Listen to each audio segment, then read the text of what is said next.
Listo, entonces, buenas noches, nosotras somos María Lucía Castaño y Ariadna Alzate, somos estudiantes de séptimo semestre de medicina y el día de hoy les vamos a hablar de líquidos y electrolitos. Esta es nuestra tabla de contenido. Entonces, primero vamos a hablar un poquito de agua y distribución de los líquidos corporales, luego seguimos con la distribución de los iones, vamos a hablar de la definición de osmolaridad y luego sí ya nos centramos en las alteraciones de los principales iones, como son las alteraciones del sodio, alteraciones del potasio, un poquito de las manifestaciones clínicas de las alteraciones del calcio y finalmente la corrección de los líquidos basales.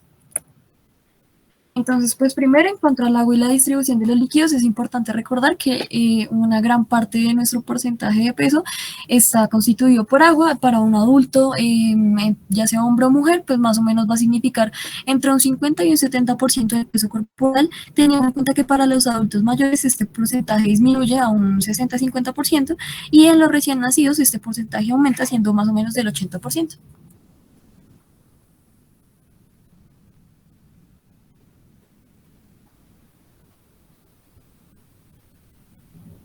Listo. Hablando más en cuanto a la distribución de estos líquidos y pues de este porcentaje de agua, digamos que el límite normal entre un adulto va a estar entre 50 y 70% de agua y el resto de, como del componente va a distribuirse un 18% en proteínas, un 15% en grasa y 7% en minerales. Luego vamos a tener que ese 60% de agua aproximadamente se va a distribuir pues nuevamente en otros porcentajes en el que más o menos el 70% del agua está intracelularmente y el 30% extracelular. Luego de líquido extracelular que también está, se vuelve a dividir nuevamente y el 80% vemos que está en el líquido o en el fluido intersticial y el 20% está en el plasma dentro pues, de los vasos sanguíneos. También pues nos mencionaban que el tejido muscular tenía alrededor del 75% de esta distribución de agua y el tejido adiposo tenía solo 10%, entonces de esta misma manera iba a cambiar según pues la consistencia de como corporal de las personas, también de la edad y del sexo, pues ya como anteriormente nos habían mencionado.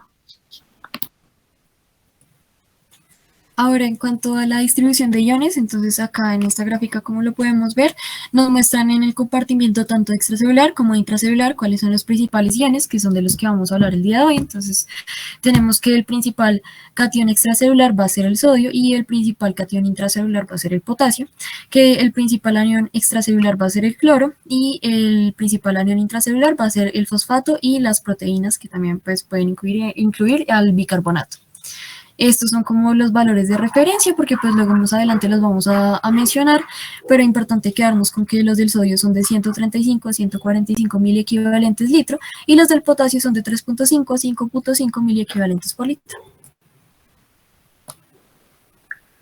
Otro concepto que también hay que tener en cuenta es la osmolaridad, que su definición va a ser la concentración molar del conjunto de moléculas osmóticamente activas en un litro de plasma, y pues en unas palabras como un poco más sencillas, son básicamente todas las moléculas que tengan la capacidad de, entre comillas, arrastrar agua y que pues estén como contenidas en un litro de plasma. Los valores normales van a estar más o menos entre 275 a 295 miliosmoles por kilogramo, y también, pues, digamos que tenemos otros conceptos como la osmolaridad efectiva, que pues esto va a ser ya como para unos cálculos que se pueden realizar en cuanto a reposición de sodio y pues digamos como para tener unos cálculos más exactos. Y otro concepto que también se tiene es la osmolalidad, que este va a ser la concentración de solutos en 1 kilogramo de agua, mientras que la osmolaridad va a ser esta misma concentración de solutos, pero en un litro de solución, que en este caso pues es el plasma. Ya comenzando con una de las alteraciones del sodio, tenemos primero la hiponatremia, que va a ser una disminución pues, del sodio sérico menor a 135 mil equivalentes litro. Entonces, aquí les pusimos como el algoritmo para comenzar a hacer el abordaje tanto de la etiología como para pues el tratamiento que finalmente le vamos a dar. Entonces, primero vamos a observar la osmolaridad sérica, que va a ser pues con las fórmulas que les pusimos en la diapositiva anterior, y vamos a observar si esta hiponatremia es hiposmolar, hiperosmolar o de osmolaridad normal. Según pues cada de estos valores, vamos a ver que, digamos que una hiponatremia real va a ser la hiposmolar, que pues tiene otros pasos que ya voy a explicar más adelante. Y si vemos que la osmolaridad está aumentada o está normal, ya va a ser como una hiponatremia falsa, o en el caso de la hiperosmolar se llama pseudohiponatremia, que va a ser por otros fenómenos como la hiperlipidemia o paraproteinemia, y que digamos que en cuanto a los exámenes que se realizan, pues va a confundirse, digamos, estas proteínas o los lípidos que están en plasma y va a aparecer como si estuviera en un estado hiperosmolar, aunque no lo esté. Y en la osmolaridad normal, entonces vamos a tener que se puede presentar lo que se denomina hiponatremia secundaria, que puede ser por hiperglicemia. Nos mencionaban en el artículo que leímos que el sodio iba a disminuir 1.6 mil equivalentes litro por cada 100 miligramos decilitro de incremento en la glicemia. Entonces, pues es una disminución falsa, entre comillas, debido pues ese aumento en la glicemia. Y también otra causa de la hiponatremia secundaria podría ser la administración de manitol, que es un agente hiperosmolar. Entonces, cuando ya tenemos que va a ser una hiponatremia hiposmolar, vamos a ir al siguiente paso, que es la evaluación de la volemia. Esto pues se hace más que todo, digamos, con la clínica, con los signos vitales, y vamos a dividirlo entre hipovolemia, euvolemia e hipervolemia. Luego de identificar como la volemia pues, que tenemos en el paciente, vamos a analizar el sodio urinario. Entonces, dependiendo pues de los valores que nos resulten, va a, digamos, indicarnos más o menos qué etiologías pueden ser. Entonces, en el caso de una hiponatremia hipovolémica, puede ser por pérdidas extrarrenales como digestivas, cutáneas o pues, digamos, por algún otro fenómeno que no involucre al riñón. Y cuando tenemos un sodio urinario, pues en estos valores, pues mayor a 20.000 equivalentes litro, va a ser más por pérdidas renales, como el uso de diuréticos, más que todo de manera crónica, el síndrome de pérdida central de sodio, nefritis que involucre la pérdida de sodio y deficiencia de mineralocorticoides. Si tenemos una hiponatremia euvolémica, entonces las causas más frecuentes van a ser, bueno, nuevamente, pues mirando el sodio urinario, vamos a tener la intoxicación por agua o la polidipsia psicógena, o las causas más frecuentes son el hipotiroidismo, el uso de tiazidas, y digamos otra causa menos frecuente va a ser el CIAD-H, que es el síndrome de secreción inadecuada de hormona antidiurética, y también la deficiencia de glucocorticoides. Finalmente, si tenemos una hiponatremia hipervolémica, entonces las causas más frecuentes va a ser por falla cardíaca congestiva, pues obviamente descompensada, también síndrome nefrótico o por una cirrosis también mal controlada. También están pues otras causas como la lesión renal aguda, enfermedad renal aguda o la enfermedad renal crónica. En cuanto a la corrección de la hiponatremia, pues hay que tener en cuenta que según el tipo de hiponatremia, pues teniendo en cuenta la volemia, se va a elegir la solución para reponer este tipo de hiponatremia. Entonces, tenemos varias soluciones, la isotónica, hipertónica, hipotónica, también lactato de Ringer, y cada una de estas pues va a tener diferentes usos dependiendo pues de la clasificación. Entonces, por lo general, pues cuando es una hiponatremia hipovolémica se va a utilizar soluciones isotónicas, y cuando es una hiponatremia euvolémica o hipervolémica se puede utilizar una solución hipertónica.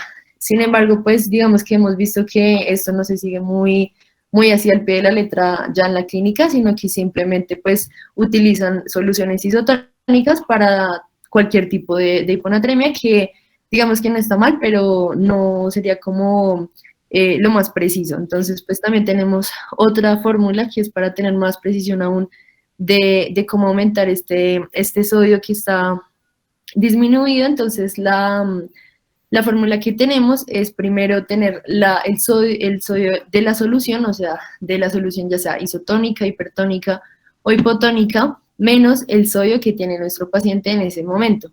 Eso lo vamos a dividir entre el porcentaje de agua corporal en litros, que pues ya explicamos más o menos cuánto puede estar el porcentaje de agua corporal, más 1 litro. Luego ese resultado nos va a dar la cantidad de 1000 equivalentes que va a aumentar por cada litro de solución que le pongamos al paciente.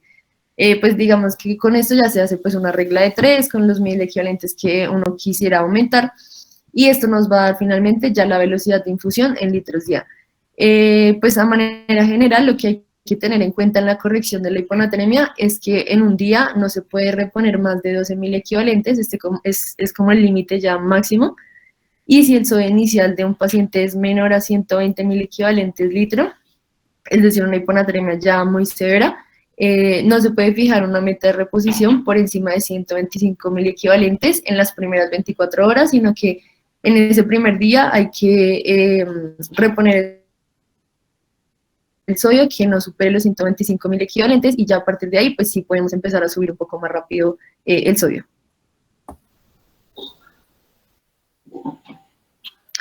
En la hipernatremia, entonces va a ser el sodio sérico mayor a 145.000 equivalentes litro. Digamos que las causas tanto de la hipovolémica como de la euvolémica van a ser muy similares a los mismos mecanismos de la hiponatremia, y una diferencia es en la hipervolémica, también es importante pues mirar el sodio urinario, y en este caso si es mayor a 30 milimoles litro, las causas pueden ser el hiperaldosteronismo, el síndrome de Cushing o digamos como la ingesta, o bueno, si la administración de fármacos como como de estas sustancias como el cloruro de sodio o el bicarbonato hipertónico, que pues estas son como las únicas causas así diferentes a la de la hiponatremia. Y ya en cuanto pues, al algoritmo de tratamiento de la hipernatremia, entonces vamos a tener que, tanto en la hipovolémica como en la euvolémica, lo que tenemos que hacer es corregir el déficit de agua, que ya más adelante pues vamos a ver cómo se realiza, y dependiendo pues del volumen vamos a buscar, digamos, cómo tratar la causa principal. Entonces pues en la hipervolémica sería eliminar el sodio, entonces va a ser, dependiendo pues de la causa que identifiquemos, suspender el aporte de sodio, o si es necesario furosemia intravenosa, o hemodiálisis pues si se necesita o el paciente está en insuficiencia renal. En la euvolémica simplemente vamos a corregir el déficit de agua. También podemos utilizar pues otras medidas como la dextrosa al 5% o agua oral para reemplazar el déficit, más las pérdidas que ha tenido pues de líquidos. Y en los casos, digamos, que se presenta una diabetes insípida central, que pues esto lo evaluaremos, digamos, después de unas hipernatremias que no sepamos como muy bien la causa, entonces vamos a encontrar que una de las causas menos frecuentes puede ser esta diabetes, y el tratamiento va a ser la vasopresina subcutánea de 5 a 10 unidades cada 6 horas. Y en el caso de la hipovolémica, aquí vamos a corregir tanto el déficit de agua como el déficit de volumen. Entonces, para el volumen, primero vamos a administrar solución salina al 0.9%, y nuevamente vamos a buscar pues la etiología de la hipernatremia y tratar pues como esta causa. Y luego pues ya vamos a corregir el déficit de agua, que pues como ya les dije, más adelante lo vamos a ver. Algo importante es que en la hipernatremia euvolémica va a haber también un tratamiento a largo plazo, dependiendo pues si se identifica esta diabetes insípida central o nefrogénica. Entonces pues ahí, como lo mencionamos, si es central, es suspender pues algunos fármacos que estén relacionados con es importante mantener una dieta baja en sal y proteínas, y es importante también vigilar en estos pacientes el potasio y el calcio. Y en la diabetes insípida nefrogénica, el tratamiento a largo plazo va a ser la desmopresina de 5 a 20 microgramos intranasal cada 12 a 24 horas. Listo, entonces ahora ya pasamos a la hipocalemia. Entonces pues es definida como unos niveles séricos de potasio menores a 3,5 mil equivalentes litro. Para irlo desde lo más grande hasta lo más pequeño, podemos tener que puede ser con una depresión de potasio como sin depresión de potasio. Entonces, entre las causas que tenemos con la depresión de potasio, nos encontramos a las pérdidas extrarrenales y renales de potasio. Dentro de las extrarrenales tenemos digestivas, por ejemplo, diarreas, uso crónico de laxantes, fístulas gastrointestinales, o cutáneas, como pueden ser, por ejemplo, las que quemaduras graves, mientras que dentro de las pérdidas renales de potasio tenemos las que pueden ser con acidosis metabólica, como la acidosis tubular renal de tipo 1 y 2, con alcalosis metabólica, que se ve sobre todo a estados donde hay un aumento de los mineralocorticoides, como por ejemplo el hiperaldosteronismo primario, que como ahorita vamos a ver en la hipercalemia es al revés, o sea, mejor dicho, en la hipocalemia es hiperaldosteronismo, mientras que en la hipercalemia es hipoaldosteronismo. También puede ser aquí en esta alcalosis metabólica la enfermedad de Cushing. Y también tenemos en equilibrio ácido-base, como puede ser, por ejemplo, en estados de hipomagnesemia. Ahora ya tenemos también cuando no hay depleción de potasio, entonces pues podemos tener por tres causas. La primera, por una entrada de potasio aumentada a la célula, que esto puede ser, por ejemplo, por insulinas, como ahorita ya lo vamos a ver en una tabla, también puede ser por hipotermia o por alcalosis metabólica. En estados de anabolismo, como los pacientes que están en tratamiento con vitamina B12 o ácido fólico para la anemia megaloblástica, o una pseudohipocalcemia que se debe a leucocitosis grave. Acá esta tablita pues es para que veamos cuáles son los principales fármacos que están involucrados como en esta hipocalcemia. Entonces pues como vemos la insulina y los beta-2 agonistas porque facilitan la captación intracelular de potasio. Tenemos algunos antihipertensivos y también tenemos antibióticos como los aminoglucósidos principalmente, como la gentamicina por su toxicidad tubular renal. Listo, ahora entonces pasamos a las manifestaciones. Un punto muy importante de la hipo y la hipercalcemia van a ser las manifestaciones cardíacas, sin embargo tenemos otras. Por ejemplo, las neuromusculares, donde se encuentran, por ejemplo, la parálisis, la hiporreflexia, la rhabdomiólisis, que es más de una hipocalemia grave, cuando hay niveles séricos menores a 2 miliequivalentes litro, y la atrofia muscular, que se debe a una hipocalemia crónica. A nivel del sistema nervioso central tenemos letargia, encefalopatía hepática, aumenta el riesgo más bien de tener encefalopatía hepática, renal, alteraciones tubulares y metabólicas como la alcalosis metabólica. Y ya pues pasando a la cardíaca, entonces por eso puse acá este dibujito para que veamos que lo primero que pasa es que hay un aplanamiento y una inversión de las ondas T, también hay una depresión del segmento ST, hay ondas subprominentes, que pues las ondas sub, como para recordar un poquito, hay varias hipótesis de por qué ellas están. Una es que porque se deben a la repolarización de los músculos papilares y otra es por un estiramiento de la pared del ventrículo izquierdo al final de la diástole. Entonces, normalmente suelen estar más prominentes en B2 y B3, pero en las derivaciones B2 y B3, pero pues en cuando hay esta hipocalemia se pueden ver prominentes en todas las derivaciones. Así como también vamos a encontrarnos una disminución en el intervalo del PR. Vamos a ver también que hay unos grados de hipocalemia, entonces dependiendo del grado de hipocalemia que tengamos se va a ver el déficit de potasio. Entonces una hipocalemia leve, que sería de 3 a 3,5 miliequivalentes litro, nos identificaría un déficit de potasio del 5%. Moderado, que sería de 2.5 a 3, nos equivaldría a un déficit del 10%, y grave, que sería menos de 2.5 miliequivalentes litros, sería un déficit del 15%. Y eso es importante para ahorita que vamos a ver, pero entonces para la corrección del potasio, pero también hay que tener en cuenta unas reglas. Entonces hay una concentración máxima y una velocidad máxima a la que se puede pasar tanto por vena periférica como por vena central. Entonces en cuanto a la concentración, por vena periférica no puede exceder los 40 miliequivalentes litro, mientras que por vena central no puede exceder los 60 miliequivalentes litro. Y la velocidad por vena periférica no puede exceder los 4 miliequivalentes por litro y por vena central no puede exceder los 20 miliequivalentes por litro. También tener en cuenta que existe, así como el sodio corporal total, también existe el potasio corporal total, que equivale más o menos a 50 miliequivalentes por kilogramo. Entonces, ahora sí, pasando a la corrección de la hipocalemia, lo primero que tenemos que hacer es revisar el grado de hipocalemia. Entonces, pues ya con lo que teníamos antes, que es, si es leve es del 5%, moderado del 10% y grave del 15%. Luego, como segundo paso, entonces calculamos el potasio corporal total del paciente, entonces pues multiplicamos 50 por el peso del paciente. Luego, en base a ese potasio corporal total, vamos a poder calcular el déficit. Entonces este es como un ejemplo, esto que está acá en esta lineecita rosada. Entonces acá decimos que si el potasio corporal total es, pongámosle que el paciente pese 60, entonces 50 por 60, que sería el peso de nuestro paciente, sería de 3.000, imaginando que tenga una hipocalemia moderada, que sería un déficit del 10%, entonces le sacamos a 3.000 ese 10% y nos queda que su déficit de potasio es de 300 miliequivalentes.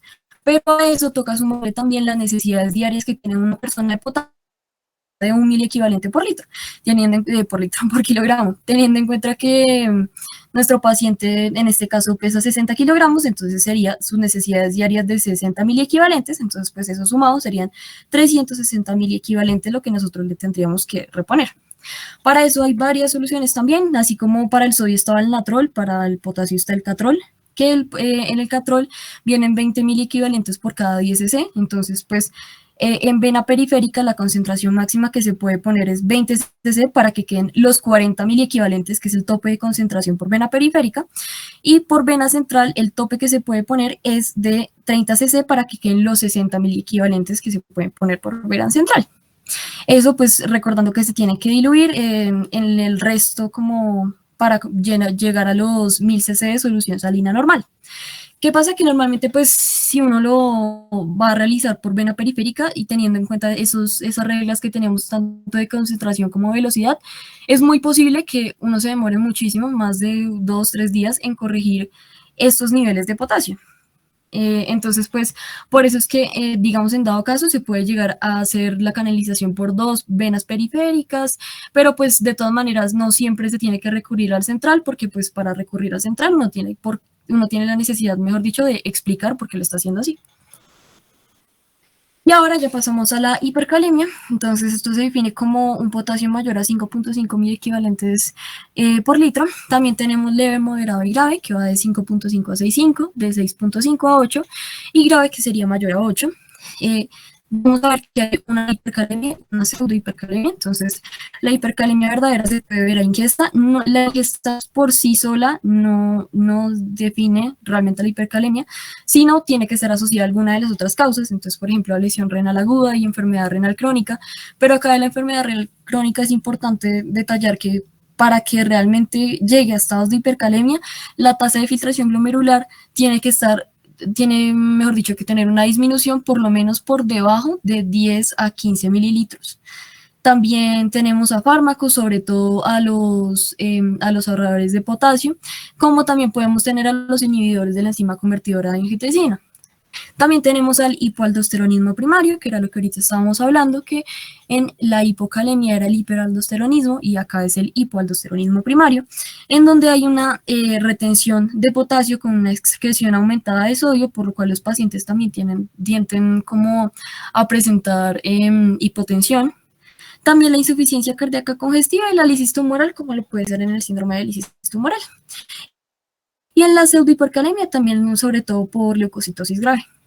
Las manifestaciones, nuevamente, hay pues para todos los sistemas, pero las más importantes siguen siendo las cardíacas, en donde a diferencia de la hipocalemia, acá sí va a depender de qué tan elevado está el potasio para ver qué manifestación vamos a tener. Entonces, si el potasio está en 6.5, lo primero que vamos a ver nosotros son ondas tepicudas. Esta es como la primera fase. Luego, cuando ya sobrepasa los 7.000 equivalentes, vamos a ver un aumento del intervalo PR, un ensanchamiento del QRS y que se desaparecen prácticamente las ondas P. Y ya finalmente, cuando sobrepasa los 8.000 equivalentes, lo que pasa es que el QRS se vuelve tan ancho que se continúa con la onda T. Entonces el segmento ST desaparece, lo que hace que se forman estas ondas sinusoidales, lo cual nos puede llevar nosotros sobre todo a tener arritmias ventriculares. El tratamiento farmacológico para la hipercalemia pues está dividido como primero el gluconato de calcio, que es como la primera línea para que se pueda estabilizar el potencial de membrana. Luego la insulina y los agonistas beta 2 que sirven para redistribuir el potasio hacia el medio intracelular. Realmente hay incluso una revisión sistemática que dijo que los betagonistas nebulizados más la insulina y glucosa intravenosa eran más eficaces que cada uno por separado.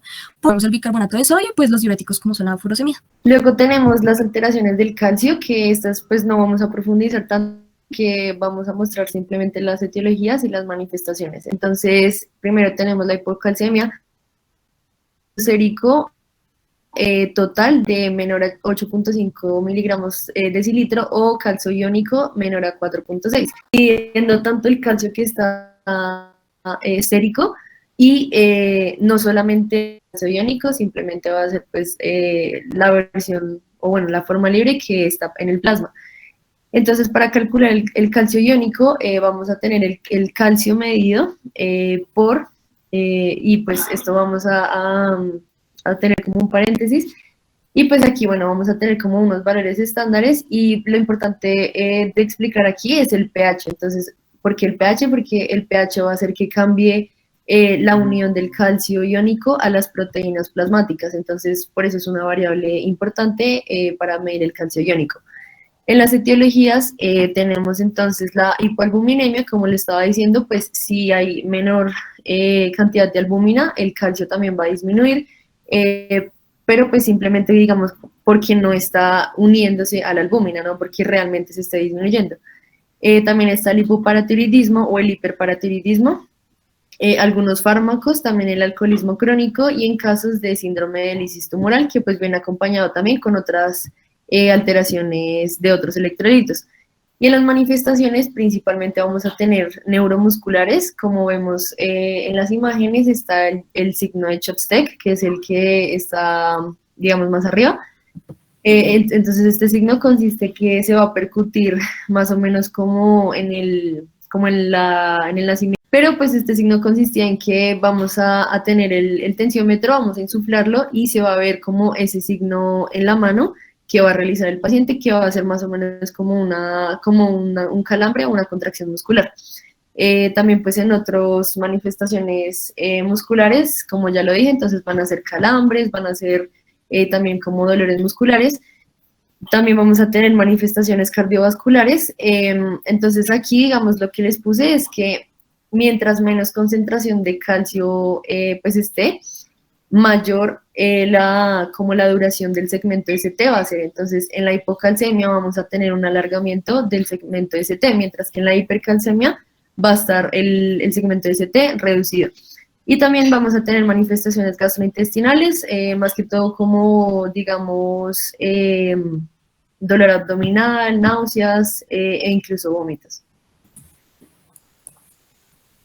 En cuanto al diagnóstico y el tratamiento, vamos a tener que primero debemos hacer el calcio corregido, que pues esto va a ser ajustándolo a lo que ya previamente les dije, va a depender mucho del nivel de albúmina o de otras proteínas plasmáticas. Y cuando ya tengamos pues el calcio corregido, entonces pues se va a mirar cuánto se necesita reponer. Digamos que el tratamiento va a ser diferente si es de forma aguda o crónica la hipocalcemia. Entonces, en la forma aguda y que presente síntomas, vamos a utilizar el gluconato cálcico o el cloruro cálcico al 10% a través de una vía central, que pues va a ser con otras fórmulas, pero pues lo que les dije, no vamos a profundizar mucho en esto. Y el tratamiento crónico va a ser primero pues según la causa que puede ser pues diversas causas que ya mencioné. Digamos que las causas más frecuentes pues van a ser las relacionadas a la glándula paratiroides, entonces se van a necesitar suplementos de calcio y de vitamina D.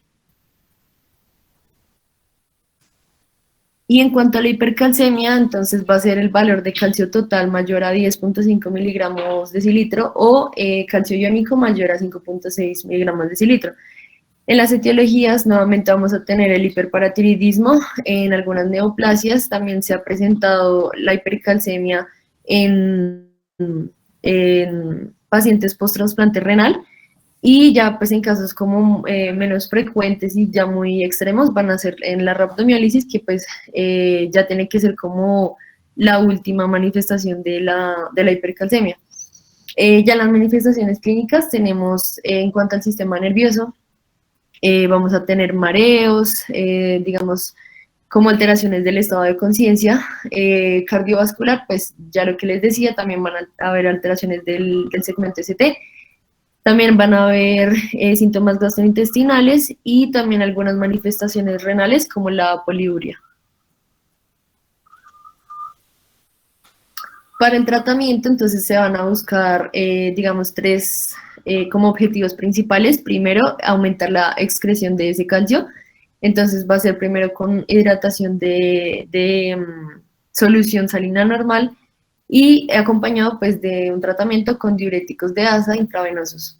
También, pues, otros, digamos, buscando como otras causas de esa hipercalcemia, entonces vamos a tratar de disminuir la salida de calcio de los huesos, mediante bifosfonatos principalmente.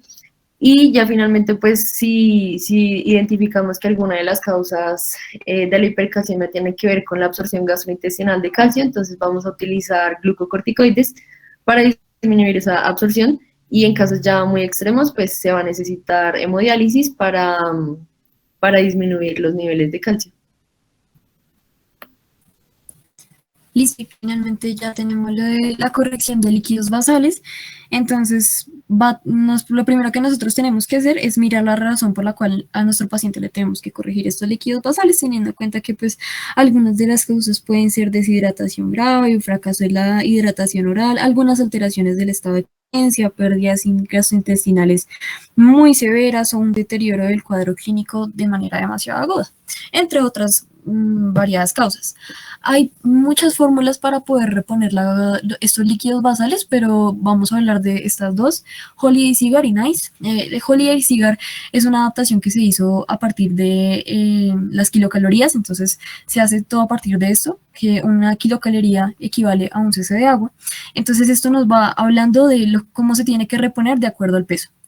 Entonces, primero, si nuestro paciente pesa de 0 a 10 kilos, nosotros vamos a reponer 100 cc por cada kilogramo al día. Entonces, si en dado caso nuestro paciente pesa 7 kilos, pues 7 kilos por cada 100 cc, entonces serían 700 cc, eso dividido en 24 horas para que pues no sea todo así en un momento.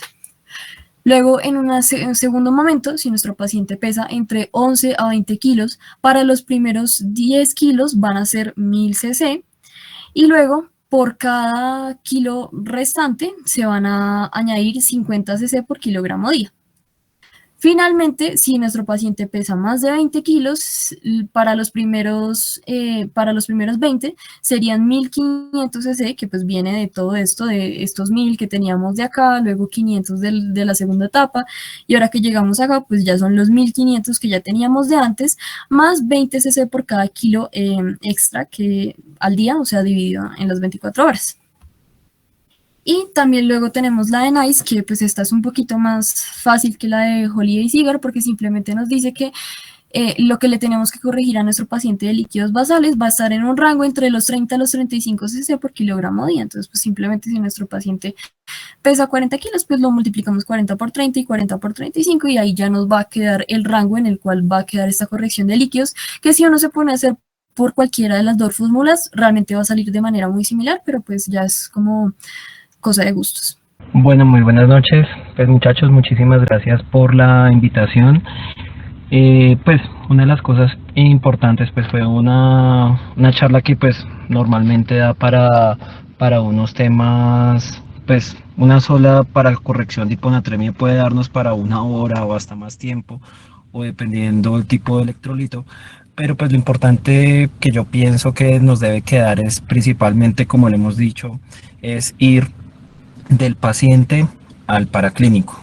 Lo primero es que si nosotros vemos el paraclínico y no nos cuadra la sintomatología, pues nosotros debemos considerar si realmente estamos en ese contexto. Sería una de las consideraciones. Otra de las cosas que me parecería importante, por lo menos hablando de los trastornos del sodio en hipernatremia, una de las cosas que principalmente nos instruyen en nefrología es que toda hipernatremia es un déficit de agua. Eso es lo que nosotros tenemos que estar súper pendientes. Son pacientes que están deshidratados, son pacientes que han tenido unas pérdidas muy considerables por distintas patologías, por lo tanto nuestro enfoque debe estar encaminado a la reposición del agua. Otra de las cosas que nosotros debemos tener en cuenta en la hiponatremia, como ustedes lo nombraban, son principalmente el estado de volumen. Lo he charlado con algunos colegas, principalmente si nosotros tenemos entidades que son perdedoras de líquidos, por ejemplo la enfermedad diarreica aguda, o tenemos otras etiologías que pueden estar en ese contexto. Nosotros primero debemos ubicarnos en hidratar a ese paciente, principalmente para establecer ese estado de volumen. Ya lo que estaremos estableciendo si el paciente tiene una euvolemia o por el contrario patologías como, que tienen hipervolemia, principalmente la falla cardíaca, la cirrosis, el síndrome nefrótico, pues el en el manejo diurético. Otra de las cosas en cuanto a la practicidad en los pacientes con hipocalemia es principalmente mirar cuánto es el máximo que nosotros podemos reponer. Simona, quieta, Simona. Podemos reponer por vena periférica y son 4.000 equivalentes. Entonces, tener en cuenta que si nosotros estamos en un área rural, no tenemos una vía de acceso central, pues nosotros podríamos reponer por 2 venas periféricas y podríamos hacer una reposición oral de potasio. Como nosotros, pues en algunas ocasiones no tenemos gluconato de potasio, lo que nosotros, pues, eso ya es de la vieja escuela, colocar las ampollas de cloruro de potasio y de cloruro de potasio las podemos partir y las podemos tomar con jugo de naranja, principalmente para hacer esa reposición con del potasio. ¿Listo? Cuando nosotros estemos siempre enfrentados a una hipocalemia severa, que tengamos un potasio por debajo de 2.5, lo ideal es tener un electrocardiograma para descartar alteraciones electrocardiográficas y concomitantemente lo más seguro es tener una ruta de acceso central o tener las rutas de acceso periférico. Perdón, es que mi perrita está un poquito emocionada. Otra de las situaciones que quisiera aportarles es en cuanto a la parte de la hipercalemia. Como ustedes lo nombraban, hay unos valores que son críticos que nosotros podemos tener en cuenta en la hipercalemia, y si nosotros tenemos cambios electrocardiográficos, son pacientes que tendrían la indicación de solución polarizante, también la indicación de un estabilizador de membrana como es el calcio, que nos puede ayudar mucho, y para aumentar ese flujo transmembranal podemos utilizar los beta-2 agonistas. En mi opinión, no recomendaría de primera línea utilizar la furosemida porque necesitamos hacer una depresión de volumen significativa para disminuir ese potasio. Entonces podemos llevar a otro evento adverso por la depresión de volumen. Sería una de las cosas que debemos tener en cuenta. Otra de las cosas que estaba leyendo hace unos días en la que nosotros debemos estar presente es no utilizar el poliestireno o lo que nosotros llamamos resinas de intercambio iónico de una forma indiscriminada, porque en pacientes hipovolémicos podemos suscitar eventos de colitis isquémicas. Entonces, no es que no todo paciente debemos iniciarle el poliestireno o iniciarle las resinas de intercambio iónico, porque pues nos puede suscitar a otro evento adverso, principalmente para los eventos crónicos y cuando nosotros tengamos un estado de volumen adecuado. Ya para finalizar, estos son temas que nos van a surgir y que son temas que vamos a volver a repasar en muchos aspectos, es finalmente el de la hipocalcemia. El de la hipocalcemia, dentro de las cosas que me parecería importante compartir, es que hay una fórmula que a mí me pareció muy sencilla, digamos, en una situación de urgencia. Tenemos una hipocalcemia severa. Si nosotros tenemos un calcio que sea por colorimetría y ya le hicimos el calcio corregido con albúmina, está por debajo de 7.5, es un paciente que tiene indicación de infusión de calcio.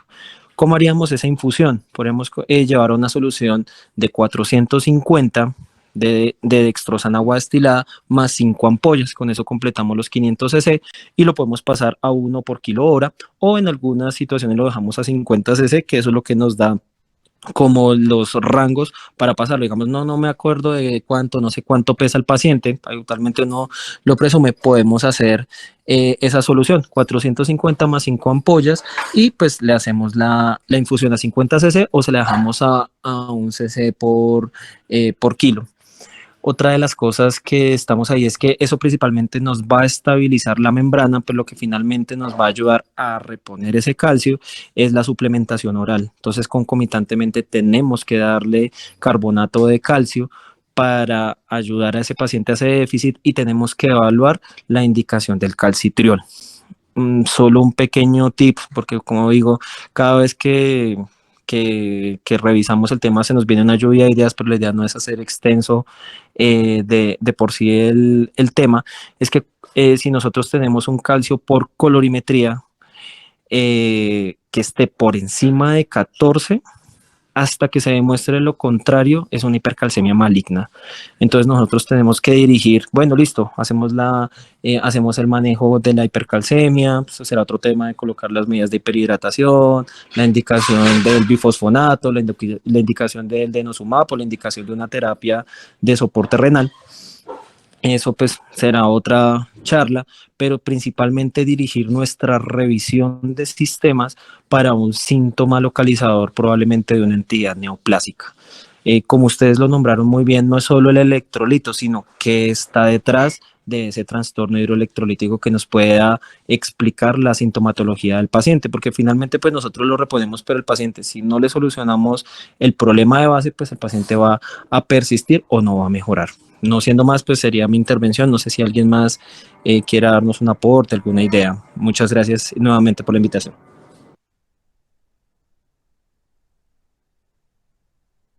Alejandra.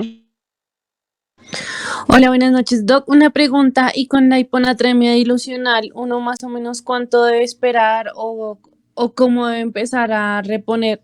Es que he tenido muchos pacientes que los internistas me dicen como, no, yo creo que eso ya es una hiponatremia dilucional porque el paciente con 128, 129, 131 y yo ya no sé cómo hasta qué punto se debe hacer control o se debe esperar.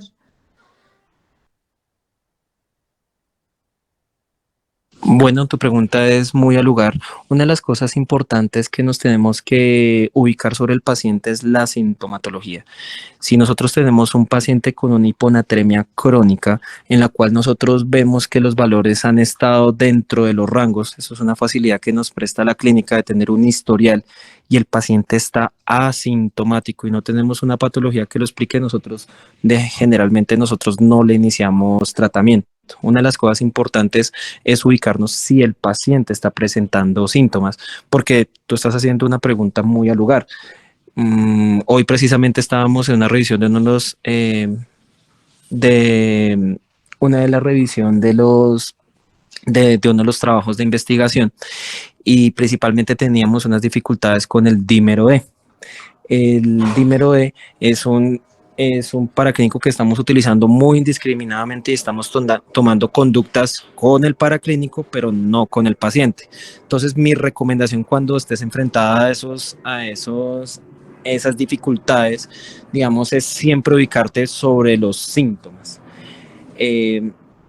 Tú miras si el historial y el paciente no tiene alguna sintomatología y tiene unos niveles de sodio que han persistido de una manera estable, no le iniciaríamos tratamiento. Súper, muchas gracias, doctor. Bueno, muchas gracias a ustedes. No sé si hay alguna otra pregunta, o si no, pues daríamos finalizado el tema.